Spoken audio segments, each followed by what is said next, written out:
What if I told you that Europe's most powerful royal families were so obsessed with keeping their bloodlines pure that they accidentally created some of history's most tragic genetic disasters? We're talking about family trees that look more like pretzels, where children could call their spouse both cousin and uncle without batting an eye. Picture this: you're standing in the Hall of Mirrors at Versailles, surrounded by portraits of European royalty. But look closer at those painted faces. Notice the jutting jaws, the drooping eyelids, the strange asymmetries that court painters desperately tried to hide with creative lighting and strategic angles. You're not looking at divine nobility, you're looking at the genetic wreckage of a system that turned family gatherings into genetic roulette. For over 6 centuries, European royalty practiced what they called strategic marriage, but what modern science recognizes as systematic. Well, let's call it keeping it uncomfortably in the family. The results weren't just awkward Christmas dinners, they were political disasters, medical nightmares, and dynasty-ending catastrophes that reshaped the map of Europe. Before we dive into these cursed chambers of royal genetics, tell me in the comments where you're watching from, because what we're about to uncover will make you grateful for your wonderfully mixed-up family tree. Let's start with what sounds perfectly reasonable on paper. Medieval royal marriages weren't about love, they were business deals, political treaties signed in wedding dresses.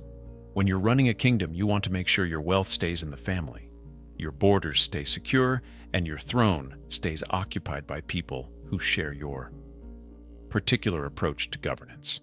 Take the Egyptian pharaohs, for instance. They'd been practicing what they called divine marriage for over 3,000 years.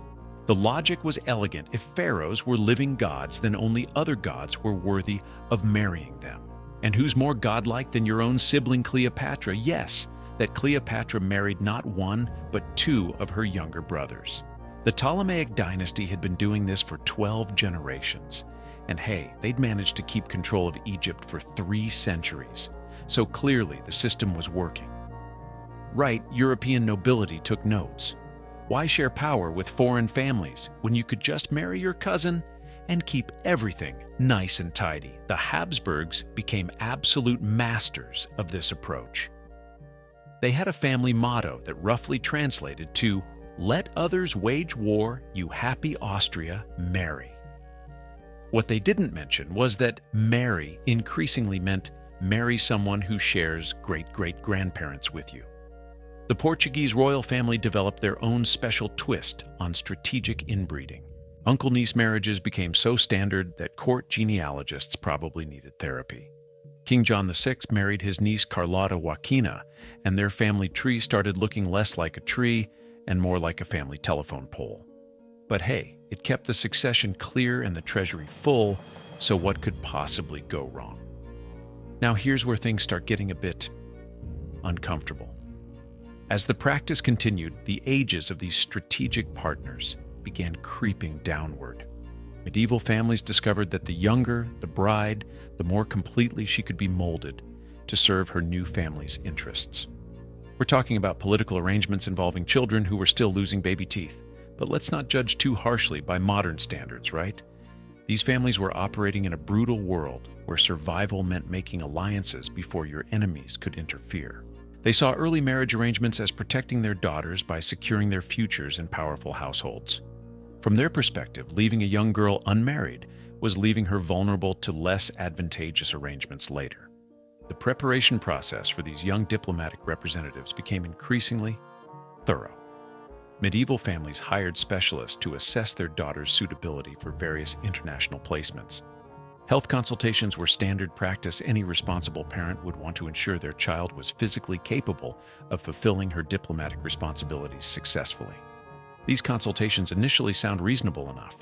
Families consulted physicians to evaluate their daughter's general health growth potential and likelihood of successful adaptation to foreign climates. Basic medical assessments were simply good parenting in an era of limited health care and uncertain living conditions. But here's where the historical records start making modern readers squirm. These health consultations became increasingly detailed as the marriage market grew more competitive. Medieval physicians began conducting what they euphemistically called comprehensive evaluations of future diplomatic potential. We're talking about physical examinations that would make modern pediatricians call the authorities. Court documents describe assessment procedures that sound suspiciously like livestock evaluation. Children were measured with calipers examined for breeding potential, and rated on their likelihood of producing healthy heirs. The clinical language in these records is chilling phrases like adequate development for immediate placement, and emotional responses suggest she may require firm guidance during the transition period. And here's the part that should make your skin crawl: the ages involved kept getting younger as royal families became more desperate to secure alliances. What started as marriages between teenagers gradually shifted to include children who could barely walk, let alone understand the political implications of their situations. Medieval marriage contracts from this period explicitly required immediate delivery and integration of young brides into their new households. The logic was that earlier placement ensured more complete loyalty and better cultural adaptation. These weren't ceremonial arrangements with delayed consummation. These were immediate transfers of children into foreign households, where they would be shaped for proper service.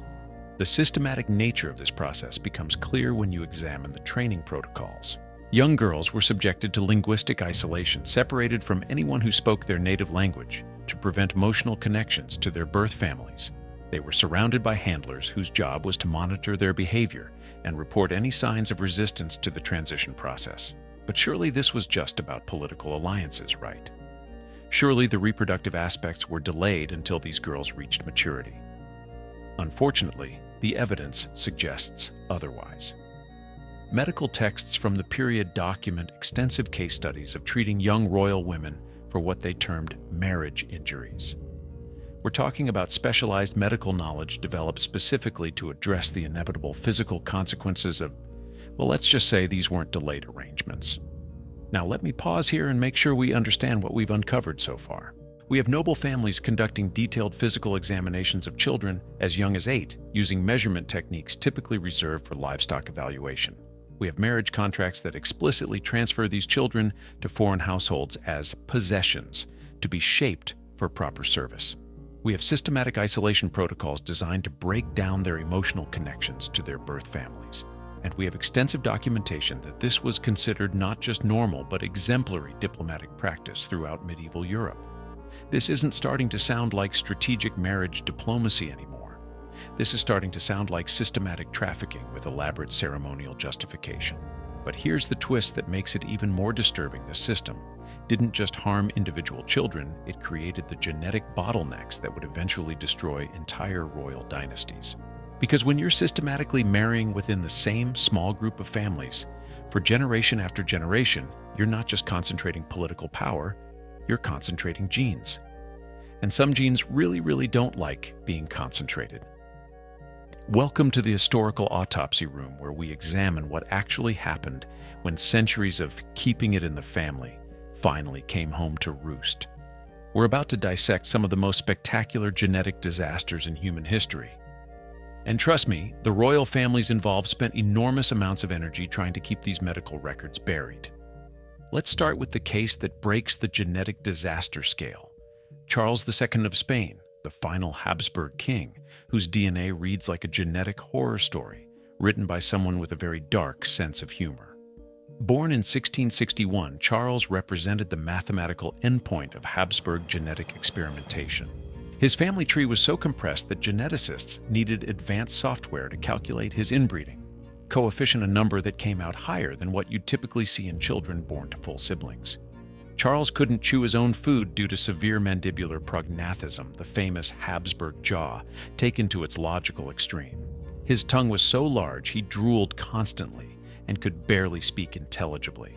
Court protocols had to include special procedures for managing royal meals because watching the king eat was apparently traumatic for foreign diplomats. His spine was so curved that he couldn't walk properly until age 4, and even then required assistance for basic mobility. But the real tragedy was neurological. Charles suffered from epileptic seizures that began in childhood and worsened throughout his life. Court records carefully coded to hide the king's condition describe incidents where Charles would experience what they called divine episodes during important state meetings. Modern medical analysis of these descriptions suggests complex partial seizures accompanied by temporary paralysis. The reproductive consequences were even more devastating. Despite desperate attempts by the Spanish court to secure the succession, Charles was completely infertile. His marriage to Marie Louise of Orléans produced no children, and his second marriage to Maria Anna of Neuburg was equally fruitless. Spanish court physicians, working with the medical knowledge of the 17th century, tried everything from aphrodisiacs to religious interventions. Nothing worked because the problem wasn't treatable with pre-modern medicine. It was written into Charles's DNA. When Charles died in 1700 at age 38, the Habsburg dynasty died with him. His death triggered the War of Spanish Succession, which killed an estimated 400,000 people as European powers fought over who would inherit his throne. That's 400,000 deaths, because one royal family spent 2 centuries playing genetic roulette and finally hit zero.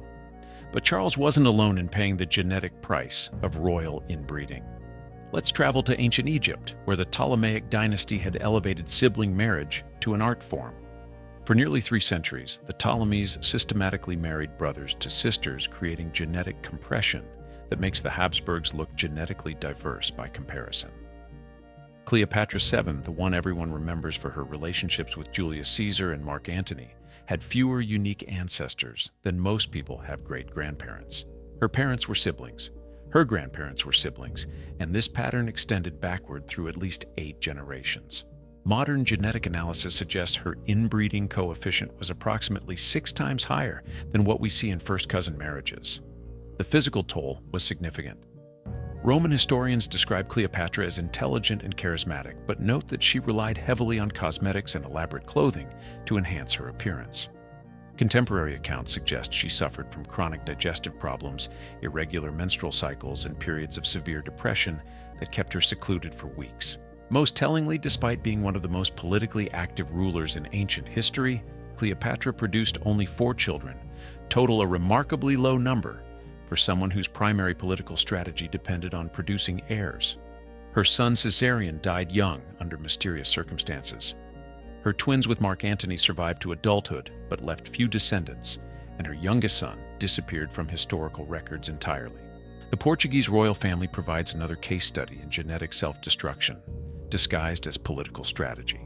Queen Maria, known as Maria the Mad, represents what happens when generations of uncle-niece marriages finally produce a ruler whose brain chemistry has been fundamentally altered by genetic compression. Maria's inbreeding coefficient exceeded levels typically seen only in isolated populations where marriage options are severely limited. Her marriage to her uncle Pedro III created offspring with unprecedented genetic vulnerability. Of their 6 children, only 3 survived to adulthood, and those who lived displayed various health problems that court physicians couldn't explain. Maria's mental health began deteriorating in her 40s following personal tragedies, but the pattern of her breakdown suggests genetic predisposition rather than purely psychological causes. She experienced violent mood swings, periods of catatonia, and episodes where she believed she was being pursued by demons. Court documents describe increasingly erratic behavior that made governing impossible. What's particularly disturbing is how court physicians described her condition. They use phrases like royal constitutional peculiarities and noble sensitivities to avoid acknowledging that their queen was experiencing severe mental illness. The same genetic compression that had been celebrated as pure bloodline was literally eating holes in the royal brain tissue. The British royal family's encounter with hemophilia provides perhaps the clearest example of how recessive genetic disorders spread through interconnected royal bloodlines. Queen Victoria was a carrier of the hemophilia gene, and her strategic marriages of her children to European cousins turned a single genetic mutation into a continental crisis. Victoria's son Leopold suffered from severe hemophilia and died at 30 from a brain hemorrhage following a minor fall. Her daughter Alice carried the gene to the German royal family, where it affected several of her sons. Most famously, Victoria's granddaughter Alexandra brought hemophilia to the Russian imperial family, where it afflicted the heir apparent Alexei. The political consequences were enormous. The Russian royal family's desperate attempts to treat Alexei's condition led them to rely on Grigory Rasputin, whose influence over the family contributed to the political instability that eventually led to the Russian Revolution. A single genetic mutation spread through the interconnected web of European royal marriages helped topple one of the world's largest empires. But here's what's truly chilling about these genetic disasters. They weren't accidents. Royal families knew that close intermarriage caused problems. Medieval medical texts document the risks, and court physicians regularly warned about the consequences of excessive genetic concentration.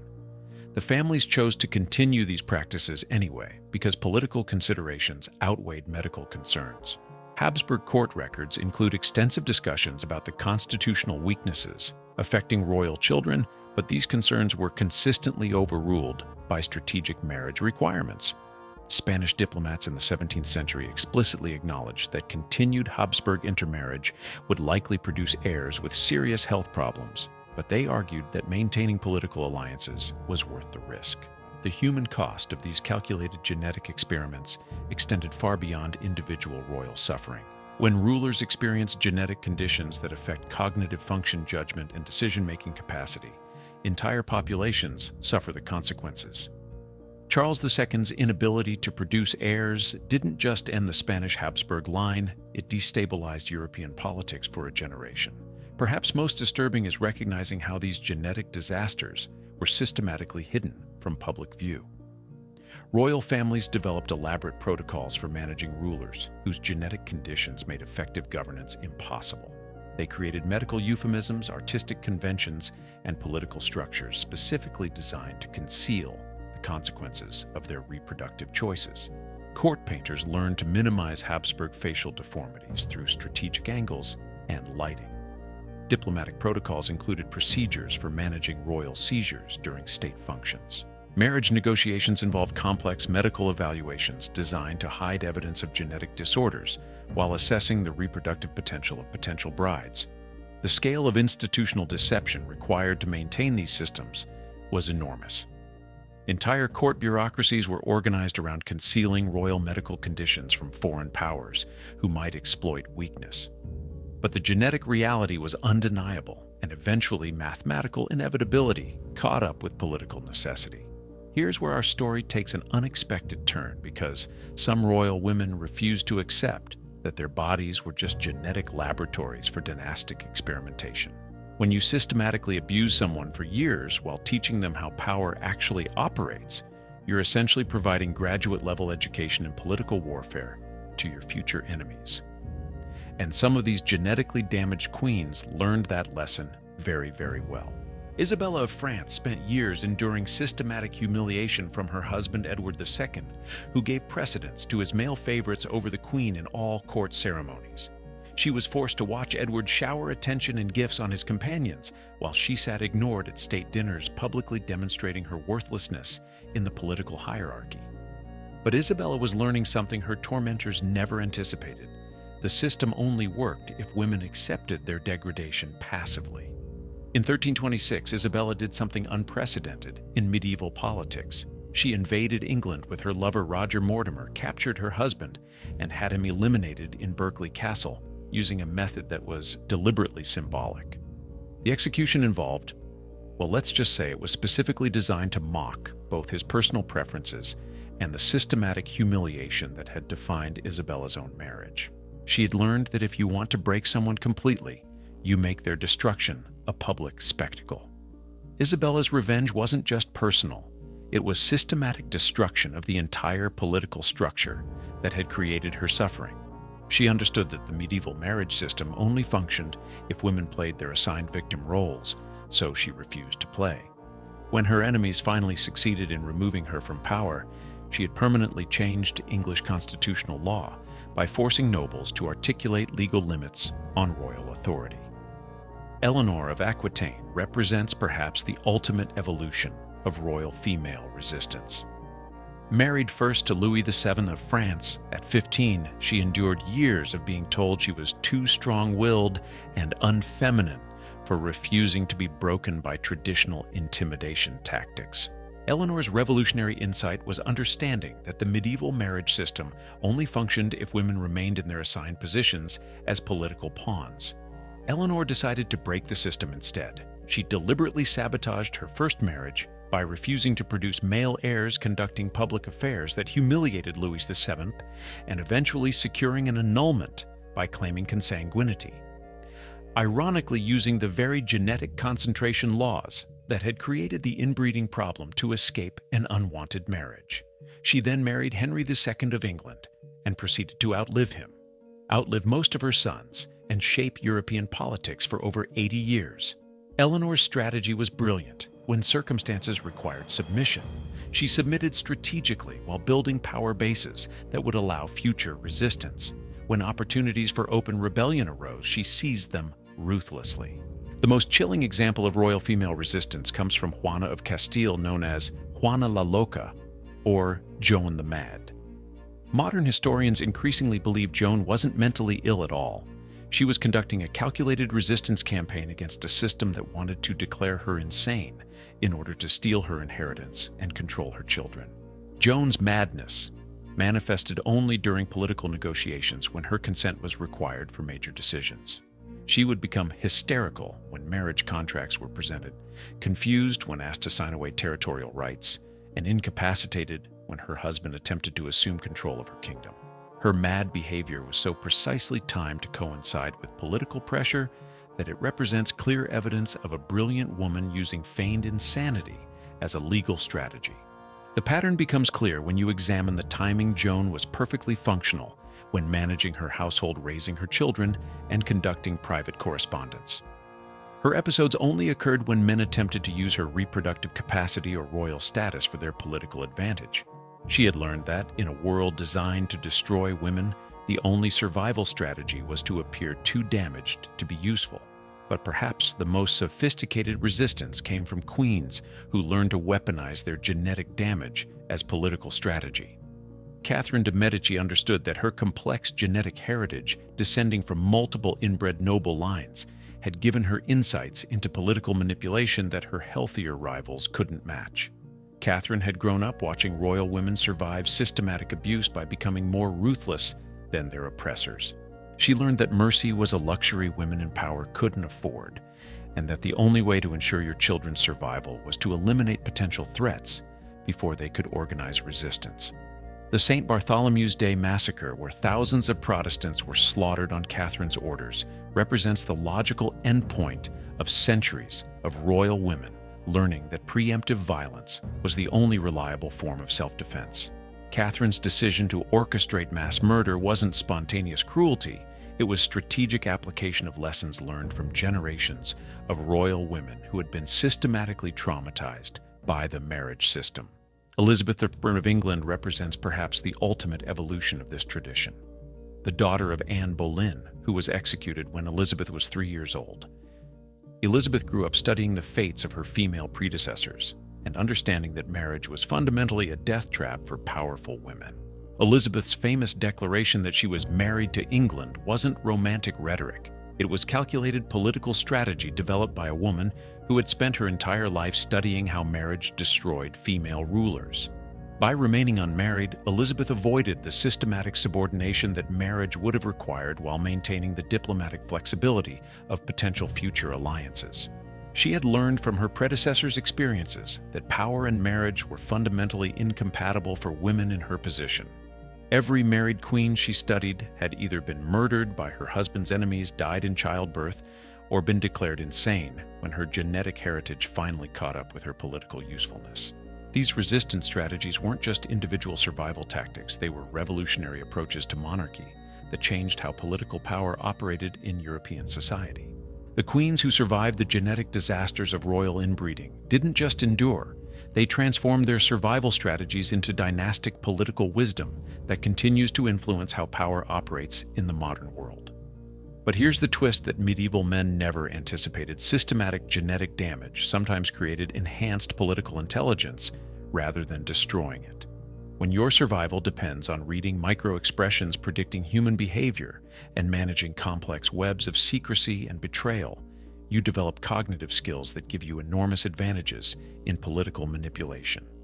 Many of the most successful royal women in European history were products of severely inbred bloodlines.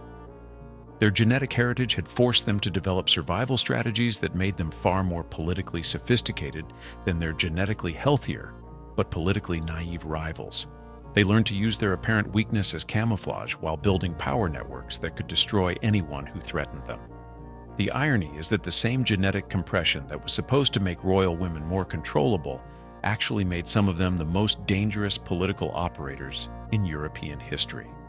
They had learned that survival required becoming something far more terrifying than the system that had tried to break them. Step out of the medieval bedchambers and listen carefully, because the genetic disasters we've examined didn't just end with the invention of modern medicine. The consequences of centuries of royal inbreeding continue to echo through our political, social, and even genetic landscape in ways that most people never realize. Let's start with the most obvious inheritance. The governmental institutions we take for granted today were actually developed by rulers whose genetic conditions forced them to create new forms of political authority.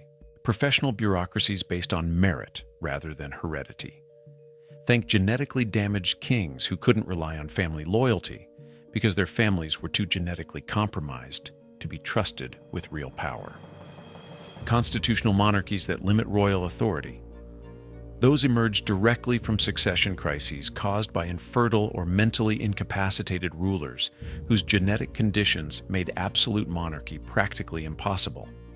When Charles II of Spain died without heirs, European powers had to develop new systems for managing royal succession that didn't depend on genetic continuity.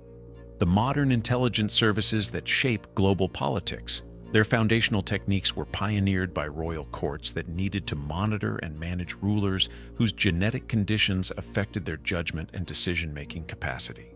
When your king might have a seizure during crucial diplomatic negotiations, you develop very sophisticated systems for information control and crisis management. Even our contemporary approaches to international diplomacy reflect lessons learned from genetic disasters in royal bloodlines. The Congress of Vienna, the League of Nations, the United Nations. All these international systems were designed partly to prevent the kind of succession wars that erupted when genetically compromised royal lines failed to produce viable heirs. But the genetic legacy goes deeper than political institutions. Modern European populations still carry genetic markers from the concentrated bloodlines of medieval royal families. When those genetically compressed royal lines finally collapsed, their surviving members didn't disappear. They married into noble families, who married into merchant families, who eventually became part of the general population. Genetic studies of contemporary European populations reveal persistent founder effects in certain regions where medieval noble families had concentrated their marriages. Some areas of Spain, Austria, and Portugal still show genetic bottlenecks that trace back to royal inbreeding policies from centuries ago. The genetic experiments conducted in medieval palaces continue to influence the health profiles of entire populations. This isn't just academic curiosity, it has real medical consequences. Certain genetic disorders remain disproportionately common in regions where royal families practiced extensive intermarriage. Hemophilia rates in some European populations, genetic forms of epilepsy, and various metabolic disorders can be traced back to the concentrated bloodlines that emerged from systematic royal inbreeding. Perhaps more importantly, the cultural attitudes toward genetics, heredity, and bloodline purity that drove royal inbreeding policies continue to influence modern thinking in disturbing ways. Every time someone talks about good genes or bad genetics as if they were family heirlooms, they're echoing the same thinking that convinced medieval royalty that systematic inbreeding was a reasonable political strategy. The eugenics movements of the early 20th century drew direct inspiration from royal bloodline theories. The same logic that convinced Habsburg rulers to marry their nieces convinced modern governments that genetic improvement through controlled breeding was scientifically valid. The Holocaust forced sterilization programs and other genetic atrocities all trace their intellectual heritage back to royal theories about bloodline purity. But here's where the story gets really uncomfortable for modern audiences. Contemporary genetic technologies are creating new opportunities for the same kinds of genetic manipulation that destroyed medieval royal families. Genetic screening designer babies and reproductive technologies that allow parents to select specific genetic traits. These aren't necessarily bad things. but they operate according to the same basic assumption that drove royal inbreeding, that genetic manipulation can produce superior human beings. The difference is that we now understand genetics well enough to avoid the catastrophic mistakes that destroyed royal bloodlines. But we still carry cultural attitudes about genetic improvement that were shaped by centuries of royal genetic experimentation.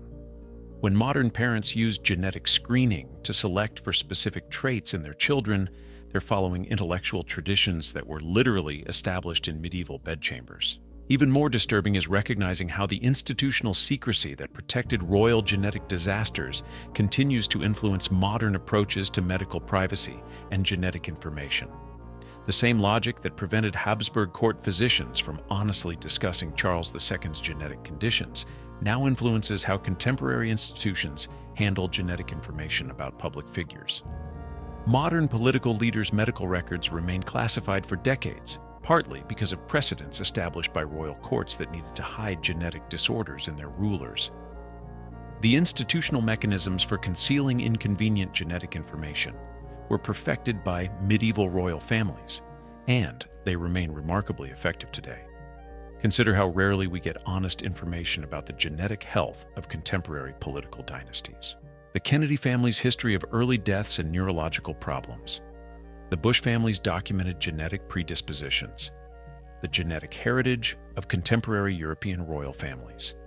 This information is carefully managed using techniques that were pioneered by courts trying to hide the consequences of systematic inbreeding.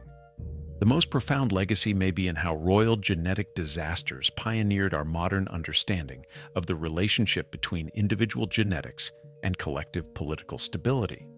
Medieval courts learned that when rulers experience genetic conditions affecting cognitive function, entire societies suffer the consequences. This insight has shaped modern constitutional systems that include provisions for managing leaders who become cognitively incapacitated. The 25th Amendment to the U.S. Constitution, which provides procedures for removing presidents who become unable to discharge their duties, exists partly because centuries of royal genetic disasters demonstrated the political dangers of cognitively impaired rulers. International law governing political succession, medical privacy for public figures, and genetic discrimination all reflect lessons learned from royal bloodlines that discovered the hard way how genetic and political power intersect in dangerous ways. But perhaps the most important contemporary lesson involves understanding how genetic diversity contributes to institutional resilience. The royal families that survived their genetic experiments were those that eventually abandoned inbreeding and actively sought genetic diversity through marriages outside their traditional circles. Modern institutions face similar challenges with intellectual and cultural inbreeding that can be just as destructive as genetic concentration. Organizations that recruit only from similar backgrounds, universities that promote only certain types of thinking, and political systems that rely on hereditary privilege all risk creating the institutional equivalent of genetic bottlenecks. The ultimate irony of royal inbreeding is that it accidentally proved the fundamental importance of diversity for long-term survival. The genetic disasters we've examined weren't failures of individual families. They were system failures that demonstrated why concentrated power, whether genetic or institutional, inevitably becomes self-destructive. Today's political and corporate dynasties that attempt to concentrate power within family lines are following the same logic that destroyed the Habsburgs, the Ptolemies, and dozens of other royal bloodlines. They assume that keeping power pure and concentrated will preserve their advantages, but history suggests they're actually creating the conditions for their own eventual collapse. The cursed chambers of royal inbreeding weren't just medieval medical disasters. They were laboratories where humanity learned fundamental lessons about genetics, power, and institutional survival that remain relevant today. The question is whether we're wise enough to apply those lessons before repeating the same catastrophic mistakes in new forms. What strikes you most about how these genetic disasters continue to influence our modern world? Do you see connections between medieval royal inbreeding and contemporary approaches to genetics, political dynasties, or institutional power? Let me know in the comments, and remember, the past has many more secrets waiting to be uncovered, and not all of them are buried as deep as the powerful would like us to believe.